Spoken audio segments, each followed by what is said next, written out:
Ladies and gentlemen, welcome to the Sock Monkey Mike Show, which you guys could watch on YouTube, of course, or if you're bored and you don't want to watch the whole thing, you can always, just like that, you can watch, or not watch, excuse me, but listen to on Spotify and Apple Podcasts at the Sock Monkey Mike Show. So thank you guys so much. And just like that, we're getting the interview started right.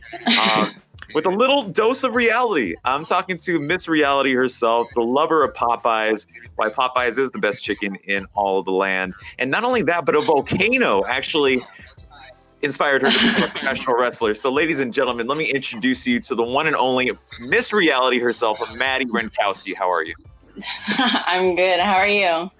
You know what? I'm doing pretty good. Had some Popeyes, actually, just in the thought of it. My family just got some Popeyes. I always get the little chicken strips or whatever they get because they always get the good chicken. And oh man, you were preparing for the interview is what it sounds like. You always got to do the research. Well, next time it's the spicy chicken sandwich, but it's fine. I mean, it's always the spicy chicken sandwiches, or if it's just the family pack, because that's what we could afford at the moment. Whoa. We went there. It's because that stimulus check was a little bit light. I mean, hey, you have to hustle during these times. So first and foremost, Madi, I do want to thank you for joining this conversation. But how are you doing? I know that you're doing a lot during quarantine. I'm doing well. I definitely love seeing all of the Twitter entertainment when I do have free time. So I do enjoy doing that. So I'm doing pretty well. Have a lot of people to interact with lately. I mean, of course, with the current climate, I can't really say what, but you know, you always have us to try to like kind of exit out and kind of escape in your own way. Yeah, for sure. And I think social media kind of does that, but also it kind of pulls you into its own little toxic world. So you also have to escape from that as well. Oh yeah, whatever you could find, whether that's professional wrestling, television shows. Like for some weird reason, my family loves this old show. It's called Little House on the Prairie. They're so obsessed with that show. I don't know why. They just love it. So, well, tell them they need to get on Keep. That one will change their life. Literally. Oh yeah. One thing that I did want to point out is before we actually started, your best friend showed up. Yeah, I don't know if I call her my best friend, but we're definitely living together. I mean, she definitely has to be that inspiration for your wrestling career. Yeah, she's awesome, but she has her moments, you know. There's two big personalities living under one roof, so it's a lot. So one thing I do want to mention is that your nickname, which is Miss Reality, because you always keep it real. You always keep it 100. So I do want to ask, like, where did just being yourself and being genuine really apply for not just your wrestling career, but just for everyday life? So I feel like I was fortunate enough, and some people will not agree with me on that. I was fortunate enough. Oh, here she is. I was fortunate enough to grow up in the time where there was a lot of reality shows going on. And so growing up, that's what I did. Like I watched a lot of reality shows, whether it was Keeping Up with the Kardashians or my second favorite, which is the Bad Girls Club. And I just kind of like watched them, and it was always entertaining because like you have like the action that was going on, and then you'd have the confessionals, and in the confessionals, that's what I would do. And then after that, you'd have like the reunion shows when they'd be like, "Okay, now I'm gonna tell you." Mm-hmm. So that was always my thing. Like growing up, like tell it how it is, and if someone doesn't like it, then what are they gonna do? Like, because 9 times out of 10, like literally, people will like type stuff and they say stuff, but then when you actually like get face to face or anything, like they're not saying anything. So that's kind of the approach I have. A lot of people do like to talk crap on social media, but then when it comes down to like in person, they're very quiet, and I like to be loud on both ends. So That's where the confidence comes from, and I respect that. Yeah, I mean, you got to have that confidence. You got to go in there and you just got to be you. I mean, if you get your butt kicked, can we cuss here? Yeah, go ahead. If you get your ass handed to you, like, that's fine. That's a lesson, you know? My favorite thing, though, I learned on the Bad Girls Club was that if someone says they're not the one, they're probably not the one. So I don't try people when they say that.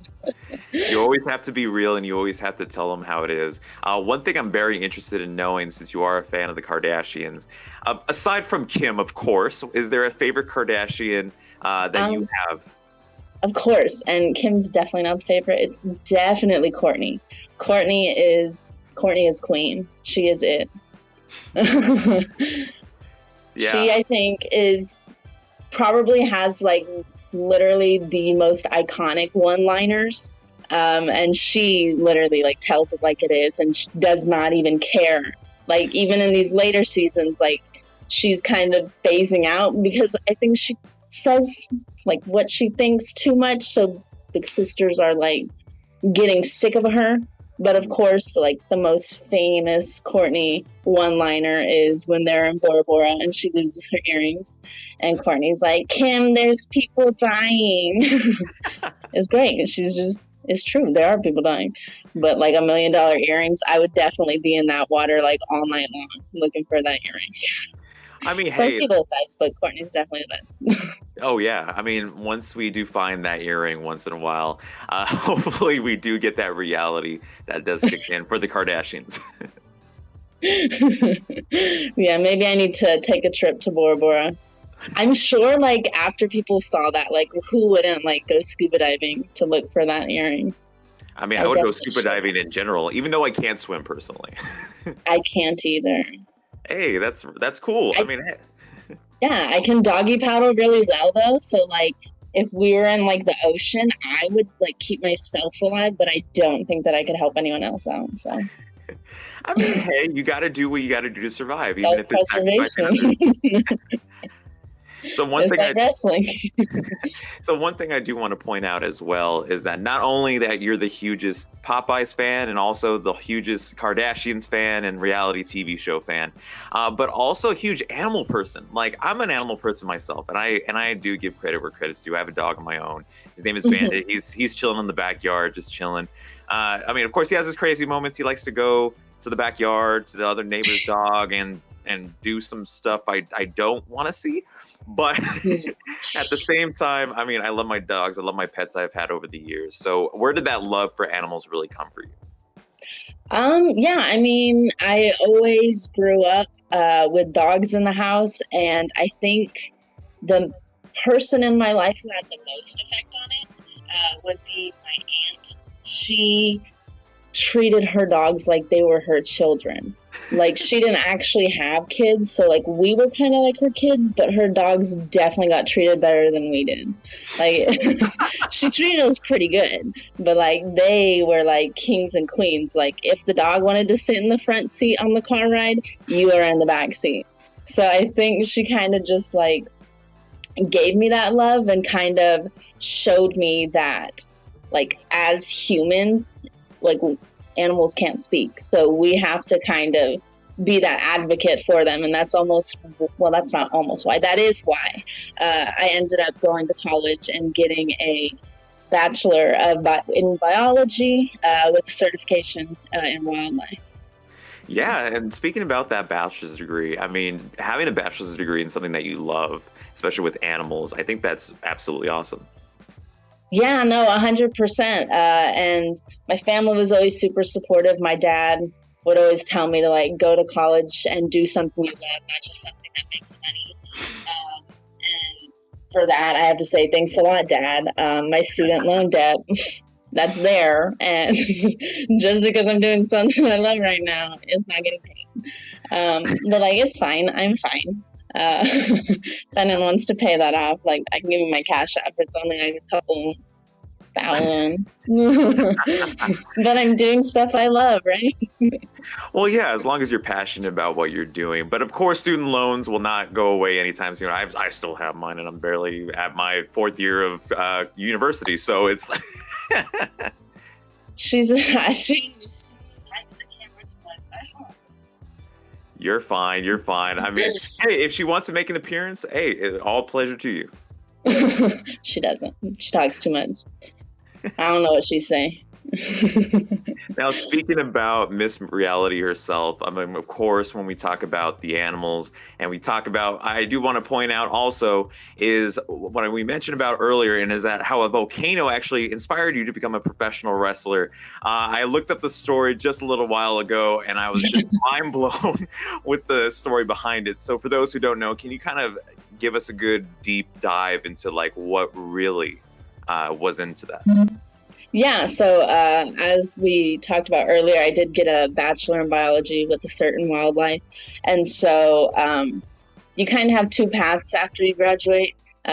Take all that money you spent going to college and use it for something that you're actually got a degree in, or don't use it. And so I was like, I'm going to use it.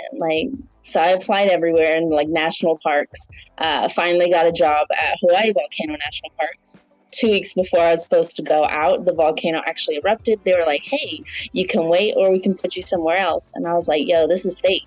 Because like all through college, like literally, I always like, oh, I'm gonna quit and I'm gonna become a professional wrestler. Like this is too much. Like finals are awful. Oh yeah. And so I always made that joke, and my mom was like, no, you need to get your degree before you ruin your life. And I was like, well, I already have my degree, so let's just go ruin my life. So then I found a professional wrestling school, and that's kind of how it happened. And I definitely consider it fate, and I'm glad that I'm here. I'm glad that volcano erupted. I mean, not only the volcano actually erupted, but also the volcano of your passion just saying, you know what, things didn't work out the first time. It's time to go to what you actually love. Wow, what a good analogy. Right? Wow, that snaps. I mean, you got to do what you got to do. I always love to make those analogies and, of course, puns, because I'm a pun person, so. That's terrifying. You got good dad jokes or just puns? You know what? I grew up with a grandfather that I always tell dad jokes to, and it was just a point where I'm like, you know what? I already knew like half of them at this point. Yeah, well, dad jokes make the world go around, so. That is true. And speaking about stuff that's also true, I do want to talk about your beginnings in professional wrestling. You actually made your professional wrestling debut against Jazz. And that's something that's very notable, because a lot of people that make their professional wrestling debuts make it against other students. They make it against just some guy that's way up here, and they're just like, okay, I'm here to just job, and then that's it. Yeah. So what was it like kind of sharing in the ring with literally a Hall of Famer? Terrifying. So at that time, I was going to the Hybrid School of Wrestling, and she was my trainer. So like, I don't know why, like she's literally the nicest person I've ever met, but she terrified me. Like, it's just her like ambiance and the way she carries herself. And I told her that because when we first met her, we did like a 2-day wrestling camp, and she was there, Rodney was there, and Funaki was there, and Hybrid had brought them in. And I think there's a picture of like the group, and she's like right here, and I'm like sitting next to her, but like I'm not next to her. There's like a big space because like she terrifies me. So I was just like, ooh. But it was terrifying. Like I knew her, and we'd been working, and she'd been training me for a while, but to have her be in your corner, and then at this time she's in the opposite corner, it was terrifying. And right before like the actual match, she was like, hey, just remember, I taught you some of what I know, not all of what I know. And I was like, cool, I'm gonna die. And then literally right before, I was behind the curtain, and the ref's like, "Oh, you're good. Like, come on, you got this." And I was like, "I'm going to throw up. I'm going to throw up. This is it. I'm going to die." And he's like, "You're good. Just breathe." I was like, "I can't. I'm going to die." And then, of course, I go out there, and it's fine. Like, my family's there. They're, like, cheering me on. And then Jazz comes out, and I'm like, holy crap. Like, I shouldn't be getting, like, chills on someone else's entrance. Like, she was intimidating. And then, of course, the whole crowd is, like, chanting, "Jazz is going to kill you." So I was like, yeah, she probably is. So it's just, she has a whole nother level once she steps out of that curtain. She was no longer friendly Coach Jazz. She was the phenom Jazz, and it was terrifying. And I probably would have peed my pants, but my pants were really tight, so it just didn't happen. I mean, it was still awesome to share the ring with her, though. Even though you had the fears, feeling like throwing up, there still had to be some sort of that excitement. Yeah, no, 100%. It was really awesome. She definitely brought it. It was kind of surreal, like going from, and I think it didn't really hit me until after, and then the match was posted on YouTube, because like you're in the moment, but like you don't realize you're in that moment. And so like having seen her on television and then being able to Google Madi Wrenkowski and have, oh, Madi versus Jazz, I'm like, holy crap, that's me. Like that I think is surreal. And the fact that she is Jazz. Like, and at that time I don't even know who I was. So it's very surreal, and I'm super, super glad that I did get to have her my first match. And I am incredibly grateful that I still have her in my corner this time. So she's been with me through that whole time, and I bother her like every other day with everything. Like I probably need to text her and be like, "Yo, girl, Kim and Kanye, what's going on?" Because that's what we do. I just remember we took a trip and we turned the TV on, and it was me and her girls in the hotel, and we just sat there and we just watched Keep Up with the Kardashians, and it was the greatest thing ever. So I mean, of course, when it comes to the Kardashians, I mean, anything that involves the Kardashians, it's going to be major news. Yeah, exactly. And then I found out that Jazz also keeps up with the Kardashians, not as avid as me, but like she knows their names. And so I was like, oh my gosh.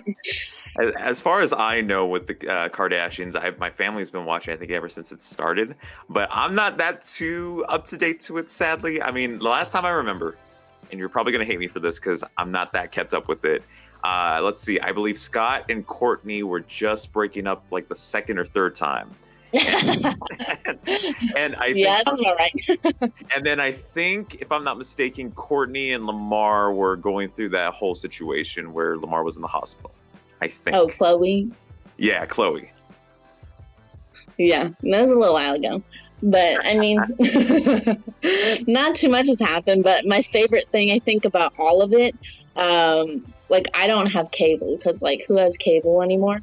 But I always get sent like news stories. So like yesterday, I don't know how many people are like sending me the clip of like, oh, Kanye and Kim are getting divorced. And I was like, yo, I don't like Kanye. And they're like, oh my God, are you so sad? And I'm like, no, stop asking me. Like, no, I'm not sad.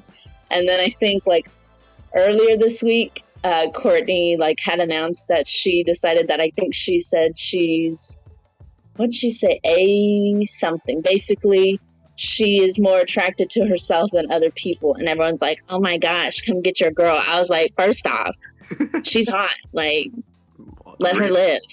Okay, if she's attracted to herself, like that's fine. It makes sense. Right. So, I like it. It's 2021. Anything and everything is okay now. Yeah, exactly. And I mean, if I had money like that to take care of myself like that, I would like myself a little bit more than everyone else too. Agreed. Yeah, have you ever seen those memes where it's like, you're not ugly, you're just poor, and then you see like the before and after photos of the Kardashians? Oh yeah, that's my favorite, and that's actually what keeps me going every day. I'm just oh well, that's a great motivator. Yes. So one thing I do want to mention as well is from sharing the ring to sharing memes to sharing all the loves that you have within your professional wrestling career. I do want to mention that Miss Madi Wrenkowski was seen also in this major wrestling company recently. Oh my goodness, it's 3 letters, AEW. Yes, when she made her debut against one legit Layla Hirsch. In one-on-one competition. I know this is probably a typical podcast question on what did you feel like or whatever, but I'm just going to ask it anyway. When you got the email, when you got the call of, okay, you're going to go head to Florida, Jacksonville, and be in AEW Dark, what was that reaction like for you? So I was terrified. I was honestly like speechless at that time because like it's one thing to be like, oh, okay, like here's my information, and then it's another thing to actually get contacted, and then another thing to be told, hey, book your flights for this upcoming week, like y'all are gonna go to AEW. Like we didn't go with the idea that we were getting a match on Dark. We were just there. Mm-hmm. And so like for instance, like we were there to be there, and they ended up selecting us, and so at that point that's when it was like because like at first you're just there. Like for instance, literally last year when I did WWE extra work, everyone's like, oh girl, like they're not gonna do much with you, you're not gonna do much, like you're just there, you're hanging out, you're learning, whatever. And that's exactly what happened. Like I got to do the security gig for Worlds Collide, and then I got to do the conga line with No Way Jose, and like that was it. But I never ever thought that I was gonna have a match. And so like when I was packing and stuff and like putting on my gear, and I'm like, whatever, I'm not gonna use that. And my parents, they don't really understand the wrestling world that much, and so my dad was like, so who's your match against? I was like, dude, I don't have one. Like I'm not anyone, like I don't have one. And he's like, oh, so you're just going? And I was like, yeah, exactly. I'm going there, I'm here for a good time, not a long time. And so yeah, it was literally super surreal, because then everything's like chaotic, it's like organized chaos over there, and so like everyone knows what they're doing, but everything's like boom to an outsider.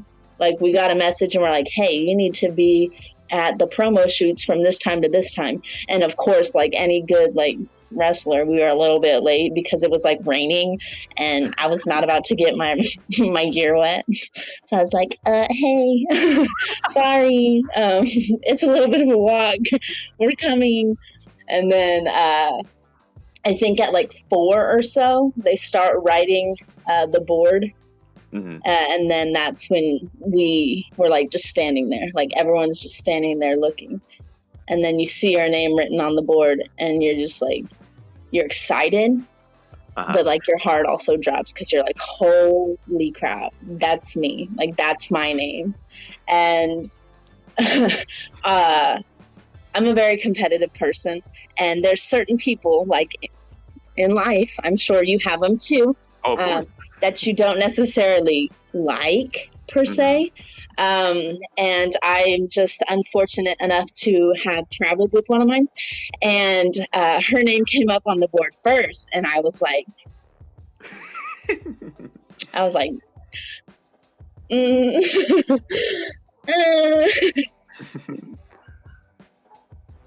It's like but that. Yeah, I was mad, but I was like, I was happy.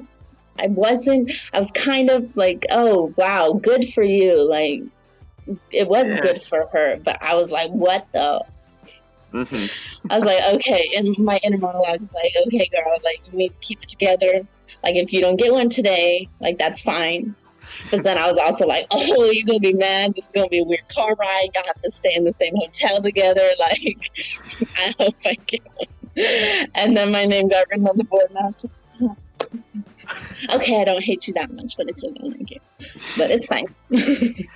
Yeah, I mean, whenever someone gets that call of saying like, "Oh, you're going to be on AEW Dark," or getting that on the board, it has to be one of those feelings too, where you're like, "I'm going to be showcasing what California wrestling's all about." Yeah, it was definitely. I was excited that people were going to see me, but I was also very nervous.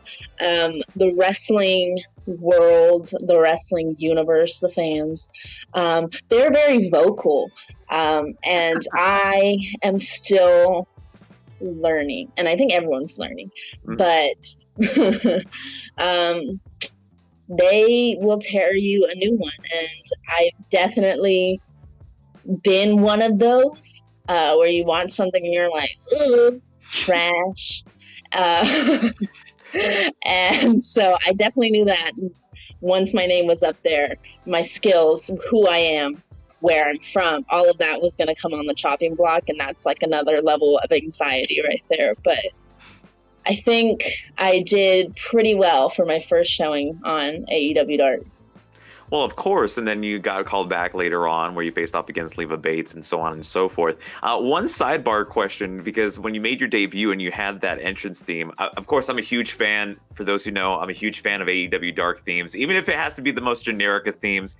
I think they're the greatest. So were you in any possible creative process or creative input into your entrance theme or anything like that? No. I walked out there, I did Madi Wrenkowski, I hit my pose, and I just did me. I didn't know what music was going to play. I didn't know what that Jumbotron was going to look like behind me, and that wasn't my concern. I knew there was a girl on the other tunnel who was going to try and kick my ass, and I just had to go out there and be me. I knew that at that moment, this is going to be the first time that a lot of people are going to see me. So I was like, you're Madi Wrenkowski. Like, there's one wrestler, and I may have said this a couple times. There's one wrestler before a show. I was right behind the curtain.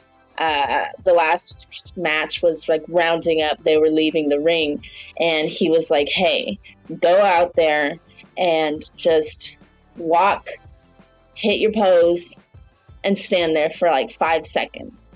Take it in and just like look at everything, take it in, and just know that you are Madi Wrenkowski. Like, that is you. And so I went out there and I was Madi Wrenkowski. Like, I was like, y'all came here to see me. Like, let's put on a show. And honestly, when I watched it back, when I got to watch it, when it aired, I had like people messaging me and they're like, wow, like, what's with the attitude? Like, why are you so sassy? And I was like, I didn't recognize myself either, but I was like, yeah, that's me. Like, that is me. And I think for once I was very comfortable, and that's exciting for me to be comfortable making an entrance at AEW. Like, that's where I'm supposed to be, whether it's AEW or somewhere else. I'm literally meant for the big stage and the camera and the lights. Agreed. I mean, agreed. And what I love too is that the AEW fans not just knew who Madi Wrenkowski was, but also got a little dose of reality to come with it as well. Yes, yeah, 100%. I think that it went a lot better than I anticipated. I was able to see more opportunities to do things, showcase myself while in that ring. And even though I tapped out, and first off, I would just like to say to anyone who's like, oh, you're weak, like, you tapped out, like, that doesn't even make sense. Like, say that to any UFC fighter, like, you won't. Like, that's disrespectful, first off. And second off, why wouldn't I tap out? Like, I'm not going to let her break my arm. Because if I would have let her break my arm, I literally would not have had another match. So for anyone who's trying to come at me and say, like, oh my God, you tapped out. Well, duh, and you would have too. But, like, that's... someone put me in the armbar, I would probably tap out too. That's what I'm saying. And she was like trying to break my arm literally the whole time. Like, I get it, but also like, girl, have you seen my arm? It's like this big. Like, chill out. I need it. Like, this is my good arm. This is my watch wearing arm. Like, if it's broken, like, how am I supposed to like look at the time or watch my steps? Like, this cat is gonna kill me. Hey, they could always make an appearance as well. She's just deciding to knock every single thing off the table right now, so we're gonna have a talk after this. Well, hopefully that talk is not going to be as intense, and hopefully not involving an armbar as well. Well, no promises. Well, I did a couple. I studied Layla's stuff a little bit, so she won't know much. Just kidding, PETA or any other animal group. Well, and just to let the people know, there were no animals harmed within this interview. Yeah. In the interview, there's not. Sock Monkey Mike has no affiliation with the conversation that's going to be had after this interview. Oh my goodness. Oh, one thing I was curious as well is, I believe that, and of course not just myself, but also a lot of the fans in the professional wrestling world, AEW's women's division compared to a lot of the other women's division in Impact, WWE, NXT are more stacked than AEW, sadly. I mean, we see a lot of women's storylines here and there, but we really don't get a lot of showcase during that hour, 2 hours that the show is on. So the question I have for you is that being a part of that women's division for a very little time, what is your thoughts on the AEW women's division? I think that you're going to get me in trouble. I think that they do have an incredible women's division. The one thing that I loved about being able to go to AEW is that even though we were not signed talent, we were actually able to, we got to see them train. And then because we arrived in Jacksonville so early, we actually got to train with some of them and with Dustin.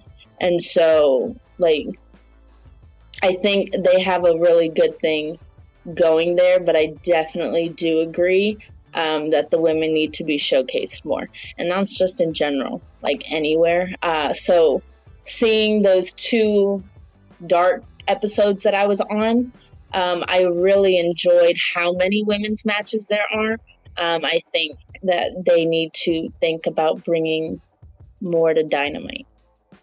I think the women and all of the women that they also are bringing in, someone tweeted a whole collage of all of them. They're pretty good, and I think that they could be showcased, and maybe instead of the same dudes that are being showcased every week, I think that they need to give the women a chance. Regardless if I'm on there or not, I think they need to give the AEW women a chance to show what they are. And I'm super glad that Thunder Rosa is up there and kicking butt. Of course, you're showcasing that. And as the phone falls, I do want to actually am curious as well. Do you have any in particular women's competitor that you have your eye on, whether that's AEW, Impact, Reality of Wrestling, anybody in particular, or even in WWE? I mean, as far as I want to have a match against you, or crap. I mean, I really, and I think I've said this a couple times, I really respect Rhea Ripley, and I watched her match last night, and she's terrifying. And so, at some point in my life, I think that I do want to get my butt kicked by her, because that's probably what's going to happen. It's fine. I'm ready. I'm ready to accept that, and then I'll learn, and then I'll come back and maybe kick her butt. So I definitely want to try that. But for sure, more in my realm, closer access, I guess, I would like to at some point wrestle Thunder Rosa. Right now, she is one of my trainers, and I'm very fortunate for that. She has a ton of knowledge to share with me, not only about wrestling, but about the wrestling business in general, how to market yourself and whatnot. And so definitely learning a lot from her. And I would like to go toe-to-toe with her at some point. Well, hopefully that will be for the NWA Women's Championship. Well, she doesn't have it at the moment, but... Well, I mean, hey, hopefully in the future. Hopefully. Wow, way to bring up the sore subject. Hey, you got to bring up the sore subjects. You got to bring in those hot takes. It's an interview. You got to bring in those hot-ended questions. Yeah, I mean, I get that, but I'm not sure she'll like. Oh my goodness. So speaking for a California native as yourself, of course, right now we are, in terms of California, we're not doing that well when it comes to COVID-19 or the quarantine. How are you kind of maintaining just kind of being safe and not getting the COVID? Yeah, so I'm actually living in Texas where I train. So it is also bad here. I think it's pretty much around everywhere, but I don't know. I feel like we can only do what we can do, gotta just try and stay alive. Keep getting tested. I think I've gotten tested like 6 times in the last month. Just gotta keep an eye out. I don't know. Wash your hands. Is that what they're telling people? Wash your hands, putting on masks. Wear a mask. Yes. And, if you don't have one, if you go to my Big Cartel website, so. Link will be down in the description below. Or unless you're listening to this and then just go to the YouTube, look in that link in the description and go from there. Yes, do that. And speaking about, of course, the pandemic that's going on, how much did that affect you when it came to your professional wrestling? Because obviously it impacted everyone, but how about you in particularly? Yeah, so it shut down everything here. Well, there too. But I felt like I was on a roll, kind of, as far as bookings and whatnot. And then all of a sudden, everything just kind of started shutting down. I think kind of everything went downhill. I had a booking. I think it was right in March. Sorry, I'm trying to plug in my phone and not lose you all. Because of course I was prepared and I didn't realize I was gonna kill my baby. But yeah, so basically it's I feel like a story that I'm gonna go and I'm saying I was gonna go tell my dogs when I'm older. So it was a Sunday, I think it was, and I had a show at one of our local San Antonio ones. It was called BOW, and I was supposed to go against the first graduate of the school that I was at. Her name was Kiki Vibes, and maybe 4 hours before, they were like, "Oh, hey guys, by the way, don't show up because the city is shutting down." Wow. And so that kind of started it all. Then all of a sudden, oh, it's going to be a week. It's just a week. We're still running the show. See y'all there. And I was like, okay. Because I literally had all of the weekends booked coming up into the summer. And then all of a sudden, 1 week passes, 2 weeks passes. The school gets shut down for 3 months. So it was a weird time. I had a lot of free time, and that's terrifying sometimes because I come up with the weirdest crap in my head. It's strange. Yesterday, I literally had a conversation about what do you think Elsa's body temperature is? I don't know. Me neither. because it doesn't make sense. See, like, that's what happens at night when I don't have anything to do. Like, I think of that because, like, I was thinking, because, like, COVID and stuff, like, the normal body temperature for a human is like 98.6, right? Mm-hmm. But, like, Elsa makes ice come out of her hands, so she can't be 98.6. Like, it doesn't make any sense.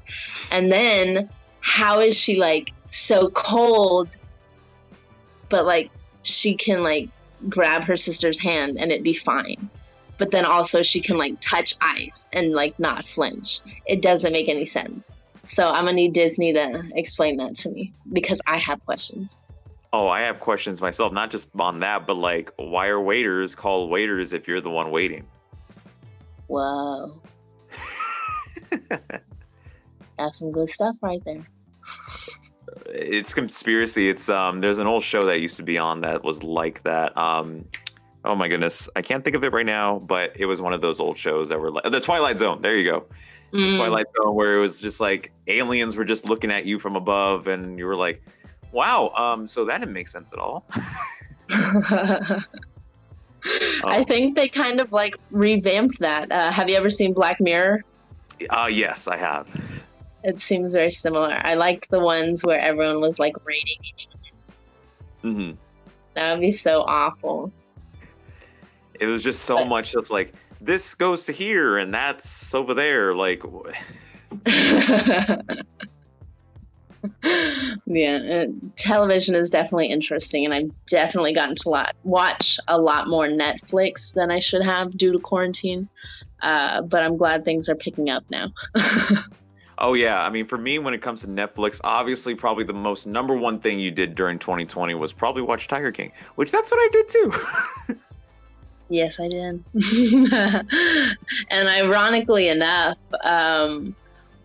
before all that whole thing, like before his show, I had actually bought a Groupon one time, and it was to his zoo, and like I did not know that, and I did not know how awful.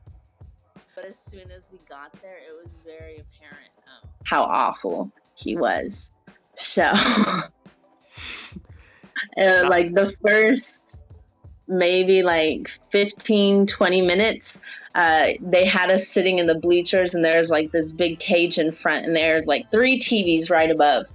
And he literally made us watch all of his music videos before he even came out and like talked to us. So we were all just sitting there.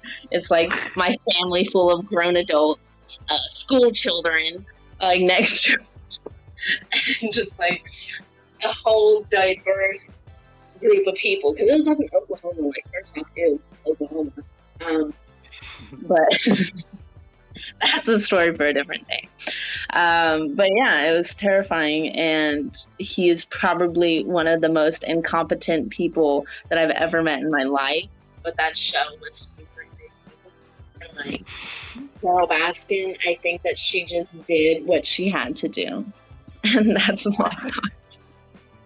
She's just a strong, independent woman, and she takes, whether that means she killed him or not, I don't know, but like, where's the body? That's true. And another question, where is the body of her second husband? Yeah. Well, Maddie, I do want to thank you so much for being a part of this conversation. It was great talking, not just about professional wrestling, but just about everyday life, keeping it real. Yeah, of course. I'm really good at that. I'm really good at steering conversations off topic. Well, of course, if you guys could follow Maddie on all social medias, links will be down in the description below. You can check out the match with her and one legit Layla Hirsch. Also, one Leva Bates, where I don't even know why she even had that book that day. But you know what? She's a librarian. Who gives a book? First off, I don't know what kind of vibes I gave off that I like books. I like reading. Like, I never said that. Like, do you ever see me post gifts about books? No. It's the Kardashians. And, like, Kardashians, like, they don't read. What? I watch reality television, and I'm real. Like, there's no room for fiction or young bucks or whatever the heck she tried to give me. Like, I was pissed. Did you dump that book in the trash can afterwards? Well, I did not have it. Because you may not have seen. It kind of flew, and I don't know where it is, and I'm fine with that. Like, it'll give her an option or a reason, I guess, to give me a better gift. And I do take gift cards, so Leva, if you're watching, give me a gift card. Not to like Barnes & Noble, though. Hey, maybe it might be a Popeyes gift card, hopefully. Maybe, I could do that. Or like Dunkin', Dunkin' Donuts, before we go, I'm getting so off topic, but Dunkin' Donuts, the best donut for me happens to be the sprinkles with the chocolate donut. It's a blueberry cake donut. Wow. I have never heard of that donut, sadly. I know. I'm literally like a food aficionado. Like, I come on these like podcasts and interviews and whatnot, and I literally have to steer you all into the right direction. So I'm here telling everyone: spicy chicken sandwich from Popeyes, beans and rice, a biscuit, and a sweet tea. And if you're going to Dunkin', blueberry cake donut, the glazed kind, not like the not glazed kind, because that's like gross. You don't go to get bread, like you go to get diabetes when you get donuts. Like, come on. But that's coming from a family of diabetes, I already know. Living in Texas right now, it's hard to not feel like you're gonna get diabetes just from drinking sweet tea. But it's great. I love it. You only live once. Of course. Well, speaking about YOLO, thank you so much for joining me. Make sure you guys follow Miss Reality, giving you, keeping it real, giving you that dose of reality on Twitter, Instagram. She's on YouTube. If you search up Madi Wrenkowski, you'll find every single one of her matches. If you even Google Madi Wrenkowski, you'll find her. So make sure you guys do that. Make sure you guys support. And you can follow me, but I'm not that special. I'm just here doing an interview, but it's all about her. I'm pointing it out that way. And make sure you guys like, comment, subscribe anywhere, and I will see you guys in the next interview.